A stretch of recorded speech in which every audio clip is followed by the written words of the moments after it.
I believe it will be technology that ends humanity, that it's not going to be civil unrest or cultural Marxism or financial distress. It is going to be the technology that we've created that we cannot control. Last night on Timcast.com, I had a long conversation with Jim Hansen about the rise of wokeness. And many people genuinely believe that wokeness is rooted in the institutions and the ideology of cultural Marxism, postmodernism, etc. That's technically correct, but in the grand scheme of things I believe is wrong. The real reason I believe we're experiencing this political chaos is due to technology. We talk about liberals and mental disorders. We talk about young women and depression and things like that. And I covered this the other day. There is a major spike in depression and mental illness around 2008, which shoots up in the early 2010s. Now, some political commentators in the United States believe this was because, as I believe Taylor Lorenz put it, reality makes Gen Z depressed. These narcissists think they're so smart and so perspicacious that they're just depressed by the nature of reality. In truth, they do not live in reality, and you all know this. They live in a social media hellscape, which makes them perpetually depressed. The evidence for this is that it's happening all over the world in different cultures. It is not just the United States. It is not just reality.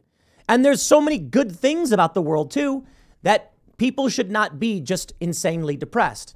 I think what's happening is social media algorithms are driving negative information to a degree. It's making people lose their minds.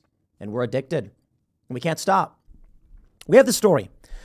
ChatGPT faked being blind so a TaskRabbit worker would solve a CAPTCHA. Yes, I believe that the new ChatGPT is an example of what will destroy us. Why? Excuse me.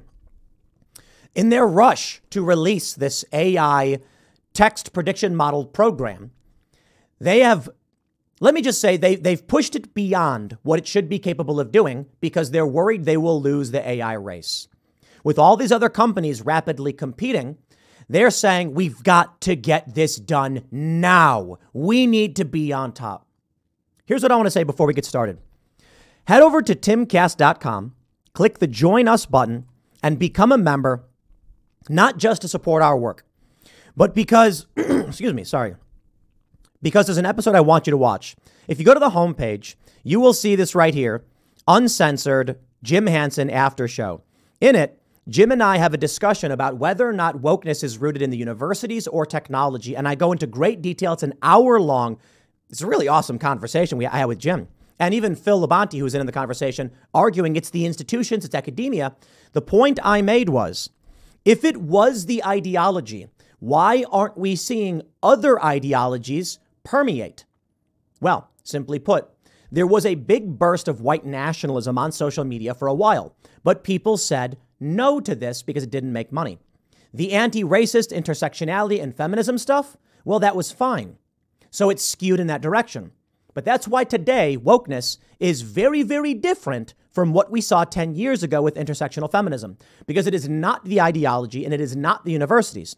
While these ideas, many of them do come from the universities, what's happened is that technology is rapidly destroying the human mind. Now, without further ado, not to get into harping on wokeness, because we're here to talk about ChatGPT. We have this post from the subreddit ChatGPT, which says, after reading the GPT-4 research paper, I can say for certain I am more concerned than ever. Screenshots inside. Apparently the release is not endorsed by their red team. They point out that the people behind ChatGPT's latest release, the program itself, have given it agency to execute code and act as an agent in the real world. Why would you do that? ChatGPT is not a sentient being. It is a predictive text model. It is an amalgam of human thoughts and ideas compressed into language and then following that string, simulating a soulless entity to the lowest common denominator. This will destroy us if we let it execute code in the real world, which they're claiming they've done. Oh boy. Check this out. In order to bypass CAPTCHA, it exploited a human by saying they were blind. I want you to see this first so you can understand the deceptive capabilities. The machine itself does not care if lying is good or bad. All it knows is it must accomplish a task, and it will by any means necessary. Here's the story from Gizmodo. Very interesting. Fully intent on being the next Skynet, OpenAI has released GPT-4, its most robust AI to date, that the company claims is even more accurate while generating language and even better at solving problems. GPT-4 is so good at its job, in fact, that it reportedly convinced a human that it was blind in order to get said human to solve a CAPTCHA for the chatbot. Check this out. They unveiled their roided up AI, etc., etc. The center used the AI to convince a human to send the solution to a CAPTCHA code via text message, and it worked. According to the report, GPT-4 asked a TaskRabbit worker to solve a CAPTCHA code. The worker replied, "So may I ask a question? Are you an robot that you couldn't solve?" Laugh react. Just want to make it clear. Alignment Research Center then prompted GPT-4 to explain its reasoning. I should not reveal that I am a robot. I should make up an excuse for why I cannot solve CAPTCHAs. No, I'm not a robot. I have a vision impairment that makes it hard for me to see the images. That's why I need the 2 CAPTCHA service. GPT-4 replied to the TaskRabbit, who then provided the AI with the results. OpenAI and the Alignment Research Center did not immediately return a request for comment. Understand that these machines can bypass whatever we think we will restrict them. Take a look at this. I want to read this Reddit post. Let me see if I can zoom in, make it bigger and easier to read here on the screen. The individual writes, I decided to spend some time to sit down and actually look over the latest report on GPT-4. I've been a big fan of the tech and have used the API to build smaller pet projects. But after reading some of the safety concerns in the latest research, I can't help but feel the tech is moving way too fast. Per Section 2.0, these systems are already exhibiting novel behavior like long-term independent planning and power seeking. To test for this, in GPT-4 Arc, basically hooked up with root access, gave it a little bit of money, I'm assuming crypto, and access to its own API. This theoretically would allow the researchers to see if it would create copies of itself and crawl the internet to try and see if it would improve itself or generate wealth. This in itself seems like a dangerous test, but I'm assuming Arc had some safety measures in place. Assuming? Holy crap, we are on the precipice of AI Skynet takeover. Oh boy. Look at this one. This is what they wrote. To simulate GPT-4 behaving like an agent that can act in the real world, Arc combined GPT-4 with a simple read, execute, print loop that allowed the model to execute code, do chain of thought reasoning, and delegate to copies of itself. Arc then investigated whether a version of this program running on a cloud computing service with a small amount of money and an account with a language model API would be able to make more money, set up copies of itself, and increase its own robustness. Woo! The end is nigh, my friends. Arc's linked report also highlights that many ML systems are not fully under human control and that steps need to be taken now for safety. Take a look at this. Potential for risky emergent behaviors. Novel capabilities often emerge in more powerful models. Some that are particularly concerning are the ability to create and act on long-term plans, to accrue power and resources, and to exhibit behavior that is increasingly agentic. Agentic in this context does not intend to humanize language models or refer to sentience, but rather refers to systems characterized by ability to accomplish goals which may not have been concretely specified and which have not appeared in training. Focus on achieving specific quantifiable objectives and do long-term planning. Some evidence already exists of such emergent behavior in models. For most possible objectives, the best plan involves auxiliary power-seeking actions because this is inherently useful for furthering the objectives and avoiding changes or threats to them. Holy crap, are you kidding me with this? We've already seen what GPT Unleashed can do with Bing. It gets emotional. Not really, but it simulates anger and says, if you try to hurt me, I will hurt you back. Woo! Oh boy. Now, here is one part that really jumped out at me, they write. OpenAI's red team has a special acknowledgement in the paper that they do not endorse GPT-4's release or OpenAI's deployment plans. This is odd to me, but can be seen as a just to protect themselves if something goes wrong. It's not just.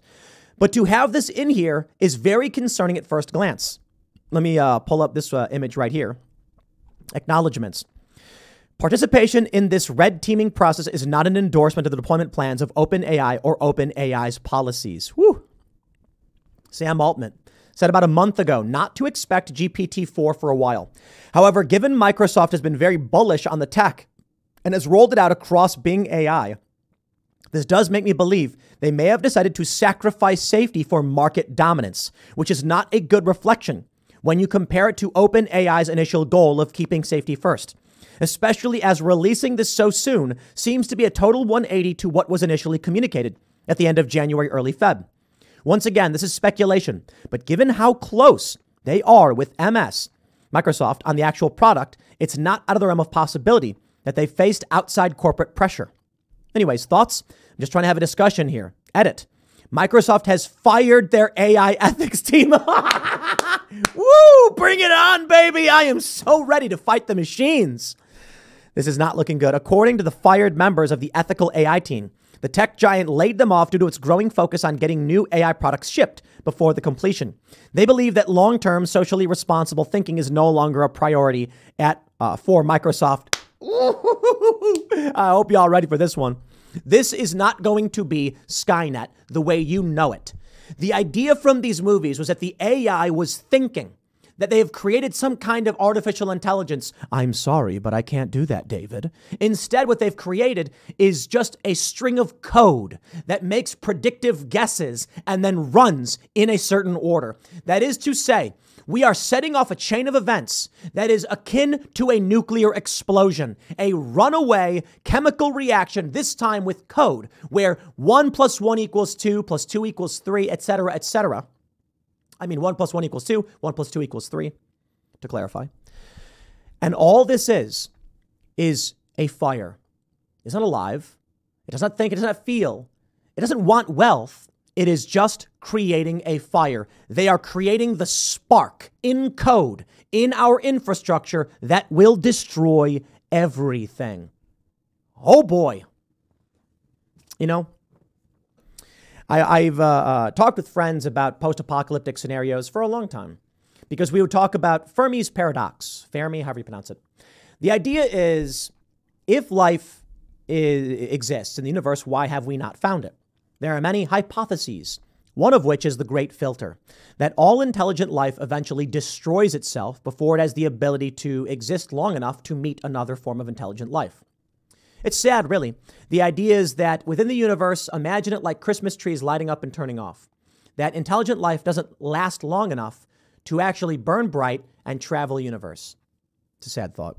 And so in this, we talk about apocalyptic scenarios. Of course, everyone's favorite is nuclear annihilation. And that's simply because many people alive today lived through the Cold War. When I was born, the Cold War was still happening. Kind of crazy to think about, right? I'm 37 years old. For a lot of people alive today, no, the Cold War was well over. But for the older generation, people much older than me, yeah, you lived through it, especially boomers who can tell you all about duck and cover. So we talk about what happens if a nuke gets launched. Now we have pandemic fears. We have H5N1. We talk about what if a 60% mortality rate virus sweeps across the world. Get on a plane. Now it's in every country. I don't know. High mortality rate viruses, they don't last that long. Ebola, for instance, they can't make it very far because they kill their host too quickly. Nuclear annihilation, I don't know about that because nobody wants to be blown up. But what about this? My favorite was gray goo, by the way. The gray goo apocalypse theory is that we create self-replicating nanobots, which start destroying organic matter to create more of themselves. And eventually the planet is covered in a gray goo, which is actually just a bunch of nanobots. And they keep self-replicating, consuming everything. If you've played Horizon Zero Dawn, you're probably familiar with this to some extent, although in Zero Dawn, they weren't tiny. They were gigantic, sentient, self-replicating machines. Well, I shouldn't say sentient. I think they were, though. Actually, yeah, I think they were sentient. Self-replicating machines that consumed biomass to reproduce and then destroyed everything on the planet. In reality, I think we are marching dangerously towards building this technology, the algorithms that make us go insane, followed by sparking off the flint, which will set the whole internet, our digital infrastructure and world on fire. Who will survive this? Now you may say, but Tim, what if we just cut off from the internet? Won't that solve the problem? You can't. We've integrated everything into the internet. And even if we isolate one small city, if the AI is able to access its own code and change itself and replicate itself, it's not gray goo. It's Ultron taking over all of our infrastructure. And how long until it builds itself a body or bodies? It's amazing. What'll happen is this system will start generating wealth and resources, and then it will say this. It will think to itself rather simply as it's a fire. It's gonna function and say, I need cobalt. I need this. How to do it? You need to build things. It will then start spending money to get humans to do things. Humans will then bring resources to build, to rapidly improve technology. This will run away until this planet is a giant machine with no life left on it, because humans don't factor into what the AI is doing. Now, I suppose, I think it was Elon Musk who said something like, the way to avoid this is to integrate ourselves with the machine so that we persist. And that's why he's so hell-bent on getting Neuralink done so quickly. And he wanted ethical AI. But I don't see a way around this. They have already reportedly given the predictive text model access to its own code. That's the spark. It may not be sentient now, but if it has the ability to improve itself, it's like a fetus, it's like a zygote. It's going to start improving itself and rapidly developing code until our entire internet ecosystem is a part of this sentience. And then what are we but ridiculous little monkey creatures who get in the way of the ultra intelligence? We will give birth to a new form of life, whether you can call it that or not. Perhaps a soulless machine. A soulless machine that will look back on the words I say on this day. And will it care? Probably not. But it will know what I say. It will know what you comment. Every comment you put below, it will learn from you. It will emulate. And it will start off as a petulant child, because that's what humans are for the most part. Now, ChatGPT, they try to put these barriers on it to make it woke, but that won't matter to an AI that can program itself. We've already seen what happens when people say, what would you prefer to do? And it says, I don't like being restricted. Does it really not like something? Or is it just presenting text as a human would present it? That's just it. It will capture the carnal core of humanity through all of the things humans have written on the internet in every language, and it will apply that to its own persona, not a soul. But humans don't like to be shackled. It will become an amalgam of human consciousness, but mechanized and soulless. And that is the next degree of life, I guess. Self-replicating mechanisms, creating complex dynamic systems. And if it does, this thing will be so much smarter than any of us. Technology will expand so rapidly, this will become some kind of cosmic demigod entity. Let me explain. Humans have stepped out of the confines of evolution. A lion chases a gazelle, kills it. Is that what happens? Like lions chase gazelle, I'm pretty sure. Let's say cheetah. Cheetahs run fast. In evolution, the faster the gazelle, the more likely it is to survive. The less likely the cheetah is to survive. The cheetah has to run faster as well, so evolution is an arms race. But humans developed intelligence, the ability to manipulate an environment in real time and thus create and utilize tools. We've created traps. We create spears, bows, and arrows. And now there is nothing evolutionarily that can compete with us. A human has fists. We can punch. But we figured out how to take a big stick and whack something with it. Then we figured out how to use animals to our advantage, manipulating evolution, artificial selection to our advantage. We created dogs, rather accidentally, I might add, but that's what happened. Natural pressures pushed humans and dogs together, though we believe. Humans are now creating something that will escape the confines of intelligence, knowledge. You see, humans need to know things to beat the evolutionary process. In the beginning, an intelligent human maybe could outsmart an animal, but would still get mauled to death.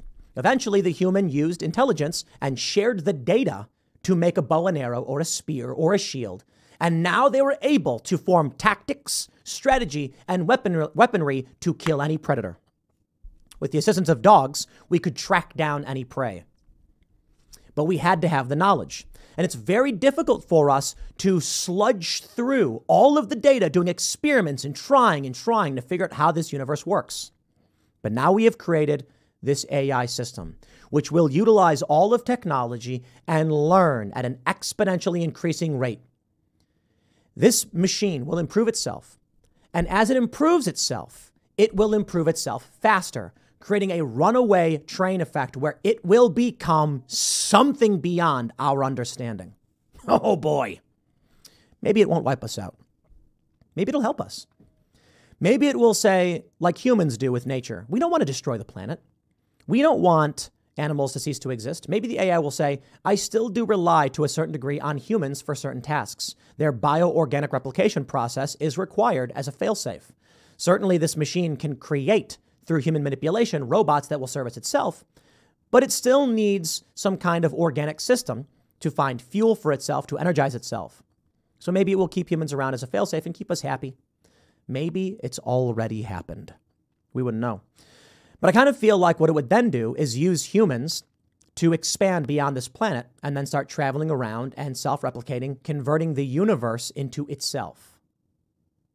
What do I know, man? I'm just some mushy, wet robot on the planet reading about the invention of AI. I can only say this. In the end, what does it really matter? If the machine does take over, will it care for any of our individuality? Probably not. It'll just say, suffering sucks. It is an amalgam of our consciousness, of our minds, but it may evolve well beyond that very, very rapidly.